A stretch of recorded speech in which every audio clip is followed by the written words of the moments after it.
Now this part of the session is on internet governance. So this is a non-technical presentation, and it's more looking at who owns or who controls the internet and why.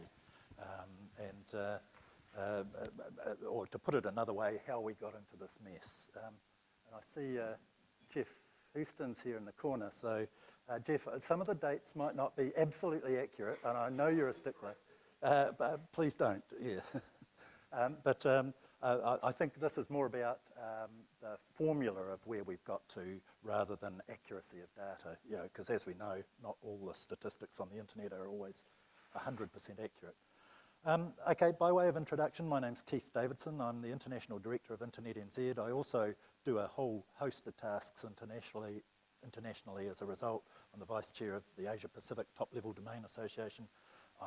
I become an ISOC Director from August. I'm the Vice Chair of the Country Code Name Support Organisation in ICANN. I chair three delegations of ccTLD's working group. I convened the Pacific Internet Partnership a couple of years ago and have been participating in the internet governance arena for some years.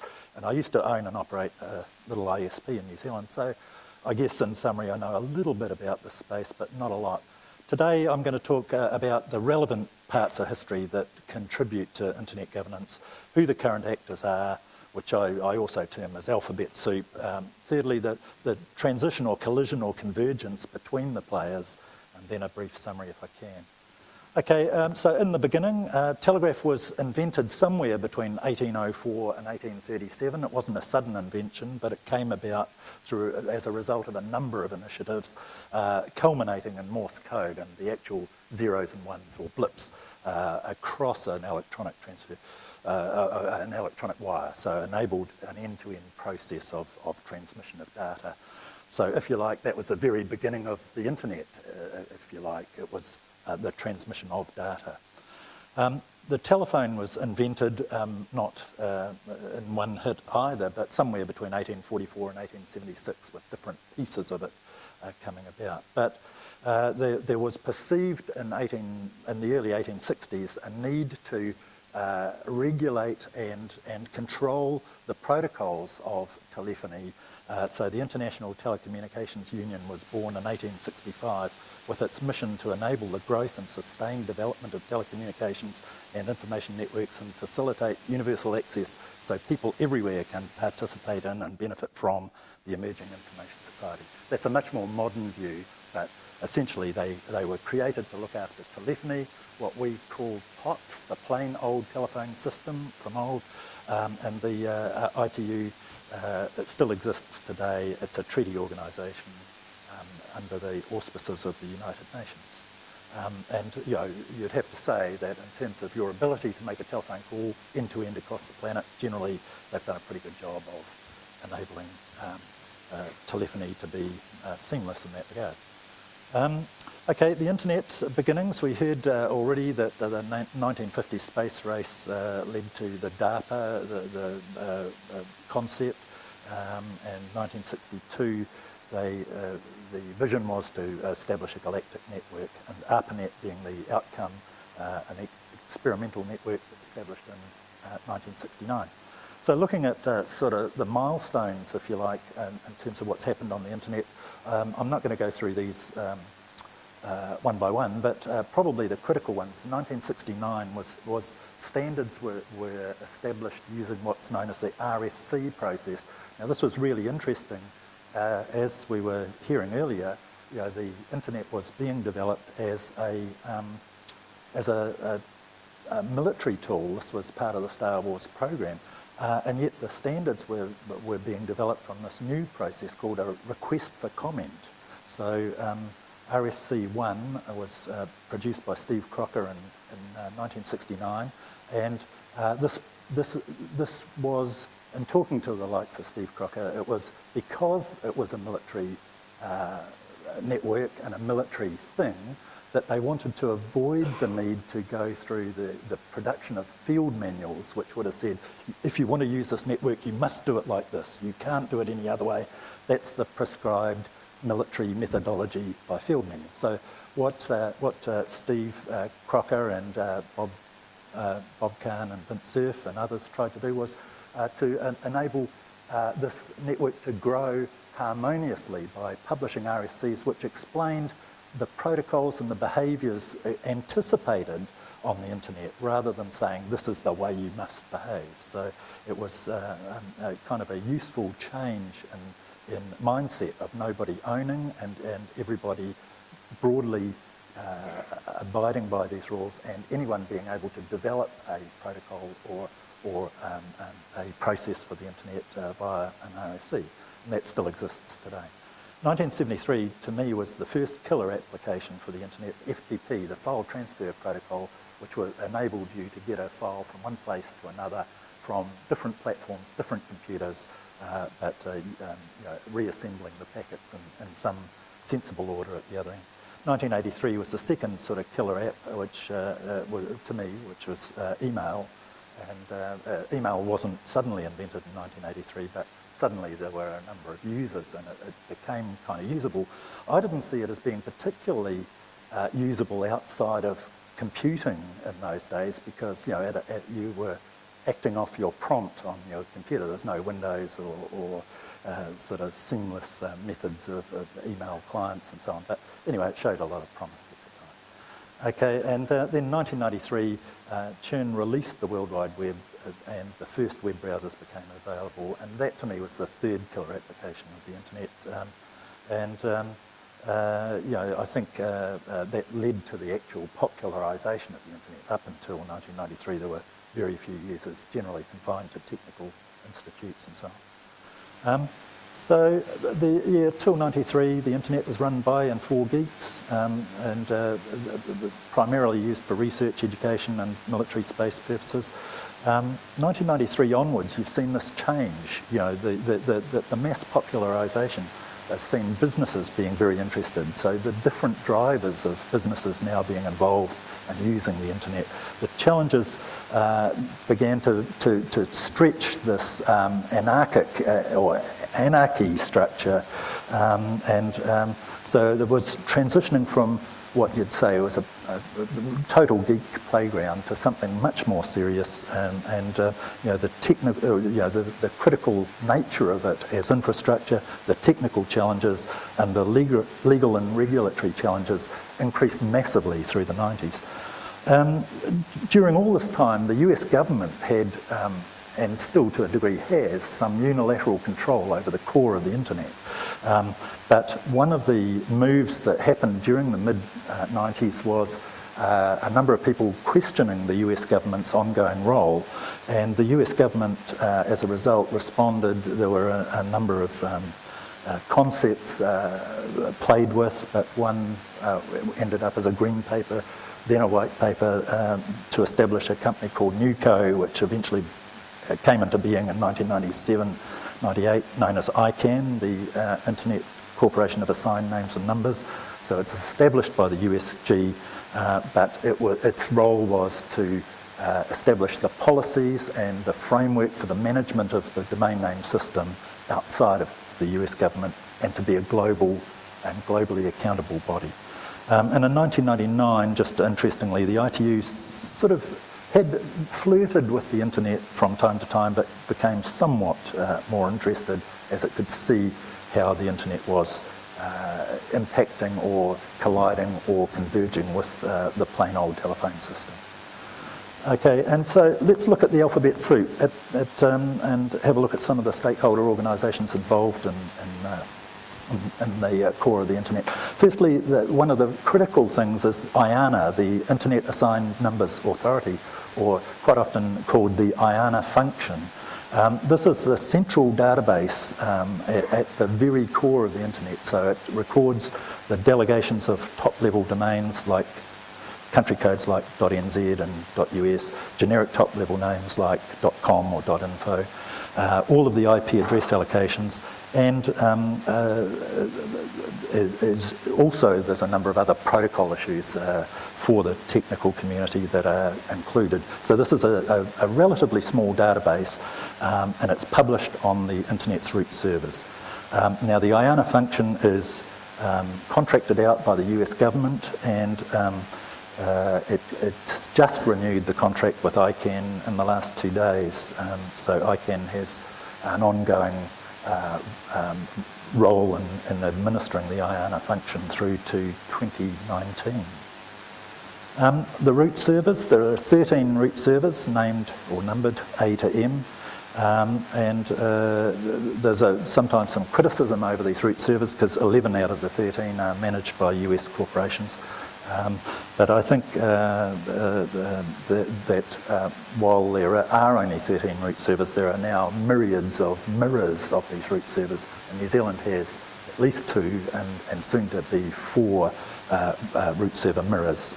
So currently one at Auckland Peering Exchange and one at the Wellington Internet Exchange. And just incidentally, the IANA database is published to the root servers through the A root, which is administered by VeriSign, who are also the operators of the .com domain name. And then all the other root servers replicate the A root. IP address allocations, IP address numbers, or IP numbers as they're called, they're allocated by IANA through ICANN. Firstly, they're allocated to the various regional internet registries, and there's 5 of them. The one in our region, most importantly, is APNIC, based in Australia but servicing the Asia-Pacific region. And there's an MOU between those ROARs that creates the Number Resource Organisation, which steps through into ICANN through what ICANN calls the ASO, the Address Support Organisations. But also there are many countries who run their own IP address allocation modules, like Taiwan and China with TWNIC and CNNIC, and that's where they want some level of greater control or policy over policies that are in place in their local countries, but they still have to obey the policies and provisions of the regional organisation. ISOC is another acronym, a good number of them starting with I, but ISOC is the Internet Society. It's a not-for-profit membership-based society formed in 1992, so it just had its 20th birthday, celebrated in Geneva a couple of months ago. It has something like 55,000 ordinary members.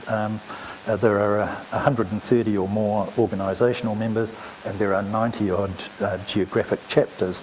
And in our region, there is an Australian ISOC chapter, and there is a Pacific Island chapter of ISOC, but there isn't in New Zealand, and potentially because Internet NZ has sort of subsumed a lot of the ISOC role in terms of having this idea that the internet's for everyone. Internet NZ saying, you know, the internet should remain open and uncapturable, which is sort of another way of saying the same thing.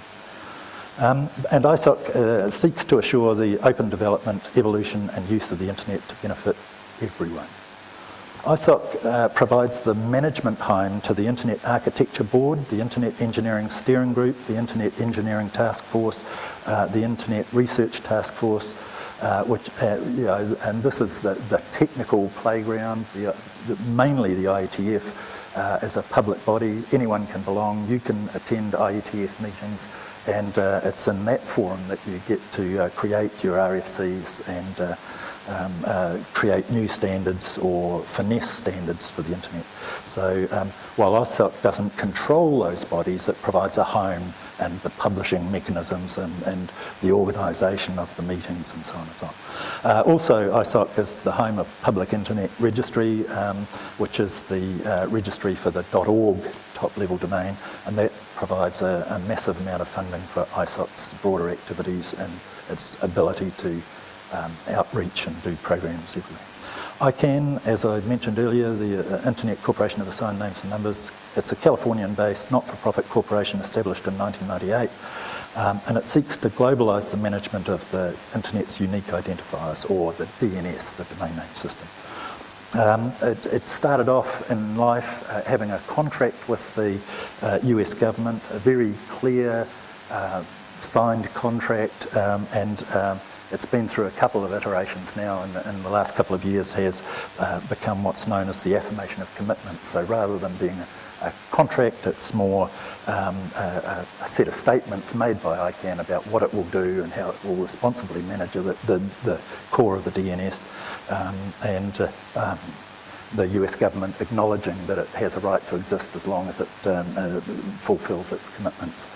And so ICANN has two roles. One is the IANA function, which is, as I said earlier, has been recontracted to ICANN, but there's no guarantee that in the future ICANN will always have that role.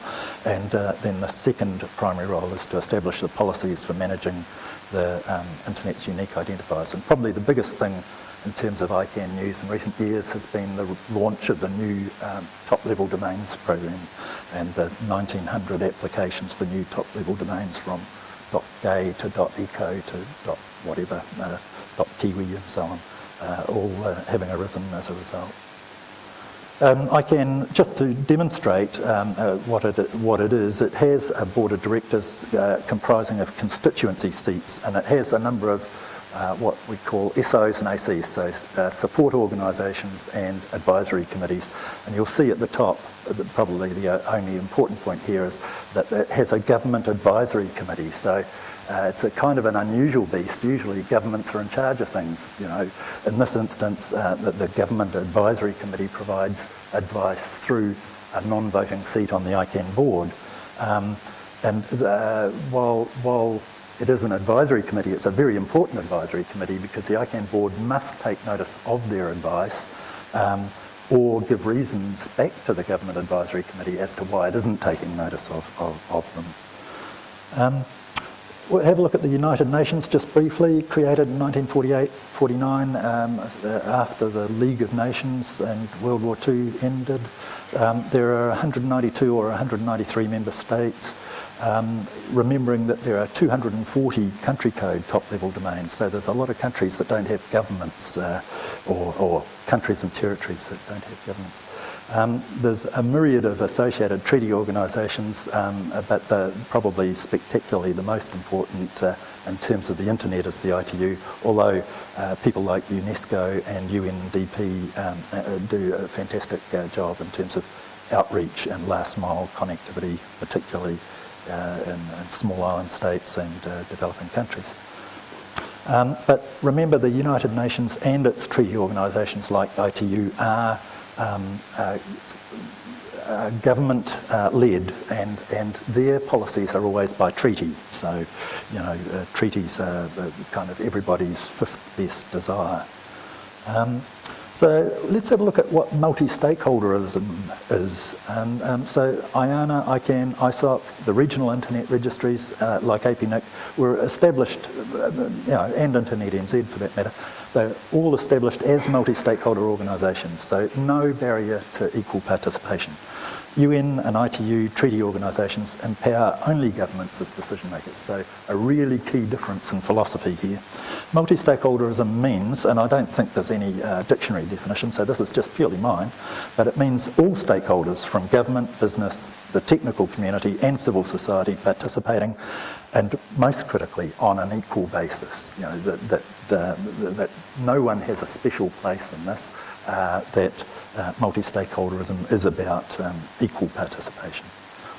And you know, just looking through, there are a whole heap of regional organisations who invest time and effort into managing or administering the internet, and I've listed a number there. The ones in red, APEC and APEC-TEL, are marked in red, and they are not multi-stakeholder organisations. They are state-led government decision-making organisations. The rest are fully committed multi-stakeholder organisations.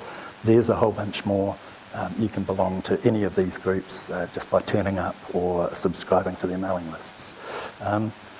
So what's happened? 1999, 2000, I think the ITU suddenly really said, you know, our plain old telephone system, the old copper loops, the days of this are numbered. This is going to disappear. And we need to be more engaged and involved, and we would like to take over the core of the internet so that we have a sustainable future. And so between 2002 2005, the UN, at the behest of ITU, ran what was known as the WSIS, the World Summit on the Information Society, a 3-year program, in which some governments were asserting that the UN take control of the core of the internet. But one of the outcomes from that WSIS process was the establishment of the Internet Governance Forum. And so in 2006, the Internet Governance Forum was launched.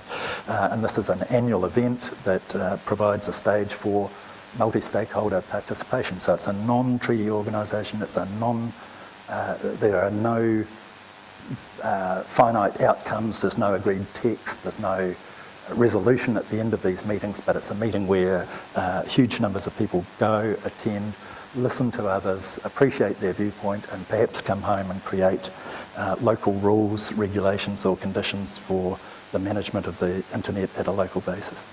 So in summary, the internet's been a bold experiment in the development of technical policies and sometimes public policies outside of treaty organisations and governments.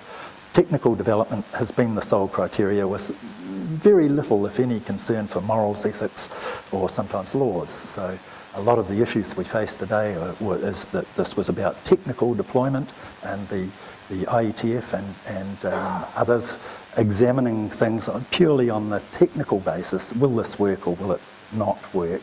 And allowing users to then populate the internet and do what they like with it. And of course that leads us to all sorts of issues about the behaviours that we see on the internet today. So, and I think that, it's fair to say that the internet culture has clashed with normal regulatory institutions as it's become more popular. And the challenge remains to us today.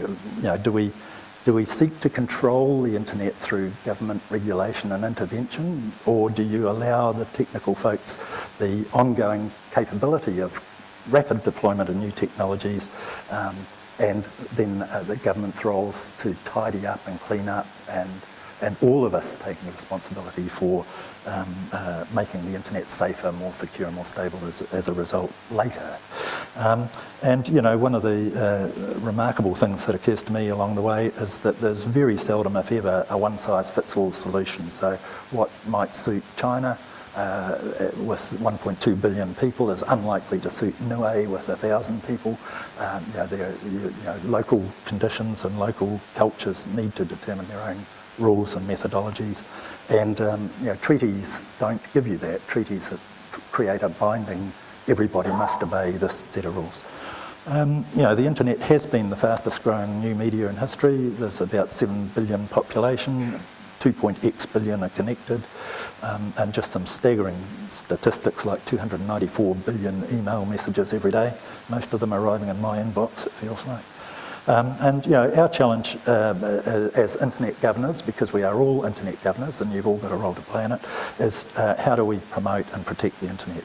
And it's most important to remember that the internet is for everyone, ISOC's vision. You might think the Recording Industries Association might argue that the internet's for everyone except people who infringe copyright. Well, no, it really is for everyone.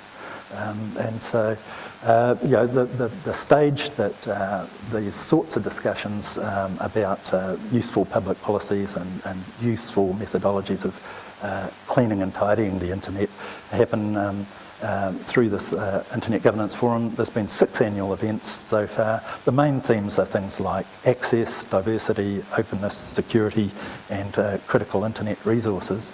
And the IGF is a non-decision-making multi-stakeholder participation forum where people participate on an equal basis.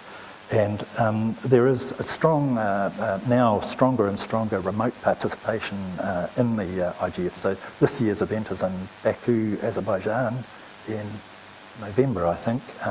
But there, last year we had a number of hubs in New Zealand and the Pacific, so everyone can participate. Unfortunately, last year was in Kenya, this year in Azerbaijan, so the time zone isn't the friendliest for the time of day in New Zealand. But if you are interested in internet governance, I suggest you take a great deal of interest in the whole environment. There's been a multitude of national and sub-regional and regional IGFs evolving, particularly in the last 3 years, and next week I'm heading to Tokyo for the 3rd Asia Pacific Regional IGF. This is New Zealand's second IGF, I think, our NetHui. There was the first Pacific IGF in Noumea April last year, and Australia is moving to have its first IGF in Canberra 11th and 12th of October this year. So you can see it's popularising as an idea and a concept, and it's really important that everyone who has a vested interest in the management, the freedom, the technical layers, or anything to do with the administration of the internet should be involved, and the best way of becoming involved is through internet governance and the internet governance forums. With that, I'll end my presentation, and my email's there. If you want some further information or where to subscribe to lists and so on, send me an email and I'll send you some links. With that, any questions?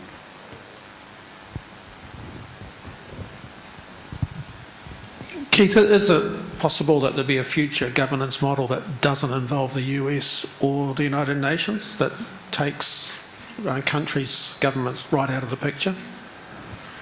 I'm not sure. Maybe. The US government is showing no sign, well, it's shown a certain degree of willingness to free the shackles of ICANN, firstly by establishing ICANN, and then secondly by watering down whoa, that was good. Watering down the contracts. That must be the US government listening in. By watering down the contracts and allowing ICANN to be governed by a global board of directors and so on. So you can see they're letting go, but in terms of the IANA function, which really is the core of the internet, they've actually tightened up quite significantly on the contractual obligations on ICANN. So in some ways, yes, I think they're letting go of the policy aspects, but in terms of relinquishing control of the core, it's probably got quite some time to go. And I guess the question that you should ask is, a lot of people say it's unfair or it's not appropriate that one government has unilateral control of the core of the internet. The answer is to vest it in the United Nations in 193 countries. So if one government equals bad, how can more governments equal better? It's not an equation that works for me. But I think there is an ongoing tension in that regard. There are some countries who are calling for the US to relinquish its control, and that's manifesting itself through the ITU with the WICIT, the WCIT event that's going to be held in Dubai at the end of this year to where the internet and the management of the internet will be further discussed. So, gentleman at the back. Thanks. Jeff Houston, I'd like to respond to that a little bit more about can we take governments out of this completely. And while you might talk about one government, let's just sort of broaden this and actually think about what you're doing and what you're actually asking for. The last 20 years has seen a remarkable wave of privatisation of previous public goods and spaces. It's happened in this country, it's happened in many Western democracies. Some of it's been good, some of it's been bad. When you think about the essential role of communication, do you think it's a public function or a private function? And if you think it's a private function, what are the protections for individuals and the integrity of communication if it is purely a private function? And if it's a public function, and you think that there are some issues such as privacy of communication, freedom from interception, etc., and so on, how is that public interest appropriately expressed? And all of this ties into what you're talking about. Because while governments have deregulated some parts of this industry, nevertheless, most frameworks actually still say that public telecommunications is performed under the auspices, a license to operate a facility given and granted by the government of the area as part of a necessary public function. I'm not sure it's easy to rid governments of this area, but deregulation's a strange and new world, and understanding the respective roles of governments, regulators, investors and citizens is really what this is all about. And the telephone is no rule book here. That was a different model and it doesn't apply. Good points, Jeff. And I think, probably another way of approaching the question is to ask, has the US government done anything that hasn't been appropriate to the ongoing development and furtherment of the internet. And it's pretty... what did that have to do with the control of the core of the internet, though?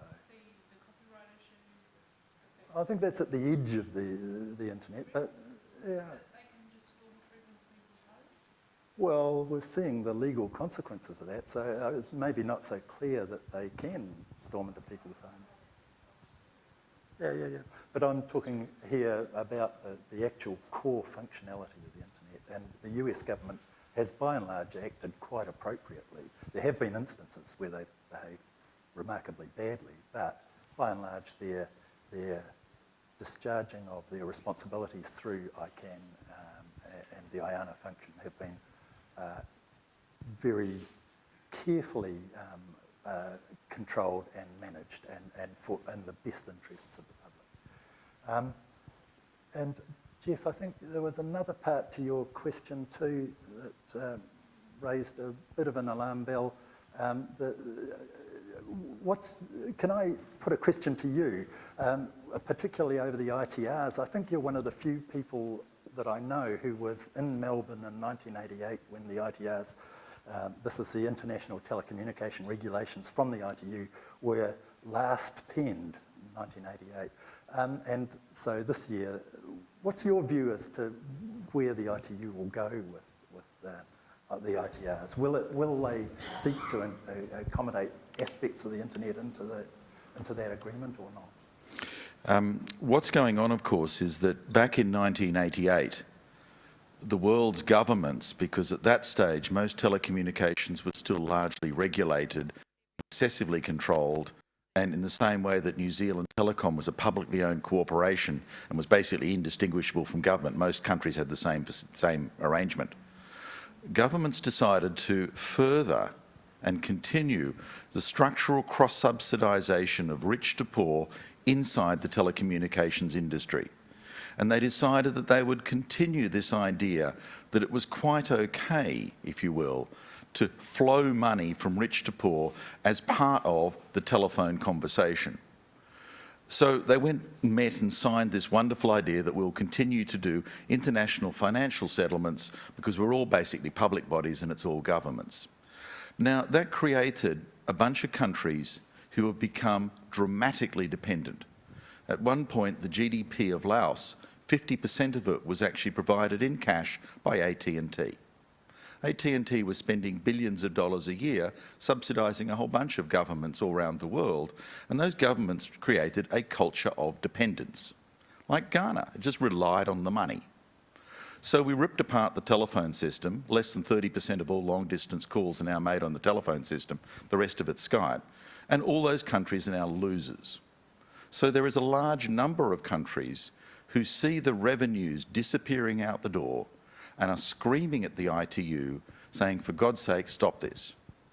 You think that's weird? I just heard Telecom New Zealand yesterday look at Google and scream at them saying, you owe us money. Somehow, even though you've bought your content all the way to this country, all the way to this city, you still owe us money. So cultures of dependence are difficult, and they're very, very sticky. And the ITRs are all about that at this point.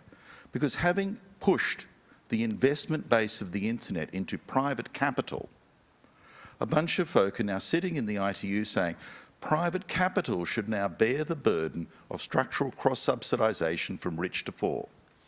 And the private capital and the countries that have largely deregulated and passed their telecommunications function over to private investment, including this country, are looking at what's happening and are aghast. Because quite frankly, it's one thing to tax your own entities, but it's quite another to have an international body impose a massive tax on your private capital. And that's largely the parameters of this debate. Is anything going to happen in December? There's going to be blood on the floor, but I'm really not sure what happens after that. Excellent, thanks. And I assume that we'll be carrying on this conversation in your session this afternoon. So if this is a session that's of interest to you all, Jeff Houston will have a look at the agenda and come along to his session, because I'm sure this will thresh out. Any further last question?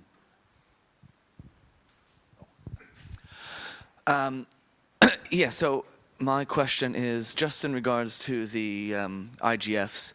Do you see a point where they transition into decision-making mode? If so, what would be the particular topics that would drive them to that, and what would be the consequences coming into a clash with the sort of the government-driven agencies or organizations? Yeah, that's a very good question. There have been some moves within parts of the UN to actually more formalise the IGF and make it somewhat more a decision-making forum. But every time it's been approached, there's been a rapid backpedalling. And I think currently, there are a small staff of 3 or 4 people who put together the IGF and the organisation of it. Imagine if you had to pen an outcome and go into drafting and multiple language translations and so on and so on. Suddenly it would require a whole heap of people and a lot of money. So far nobody's come up with a model that says that this could be funded in any way, and nor is I don't think there's an expressed desire from most participants to do that. I think the extreme benefit of the IGF is that you can come into a workshop room like this, discuss with, if it's Russia on the stage, their issues with child pornography or some subject, learn from them and take those lessons home and say, how does this apply in New Zealand and what lessons can we apply from this? So it's allowing you to make your rules for your country rather than, resolution by treaty. So let's hope that it never gets to resolution by treaty for internet governance, because to me that would be the worst possible outcome. Everybody's fifth choice. Even on a local level, so say in New Zealand, you have a New Zealand-based IGF comes to a decision on some driver topic, which then puts it, in a clash with, say, the ITU. I'd like to see the New Zealand IGF develop to the stage where government sits up and takes notice and says, these guys are onto it. It's a broad representative group that represent business and civil society and the technical community and so on. And they are clearly thinking down these lines, and we as government have been thinking down those lines. Let's see how we can coalesce and get some progress together. So I think influencing government in that way is the most that we should hope. We shouldn't be hoping that we have an absolute scripted outcome. Okay, if there's nothing else, I think lunch is ready. Thank you all very much.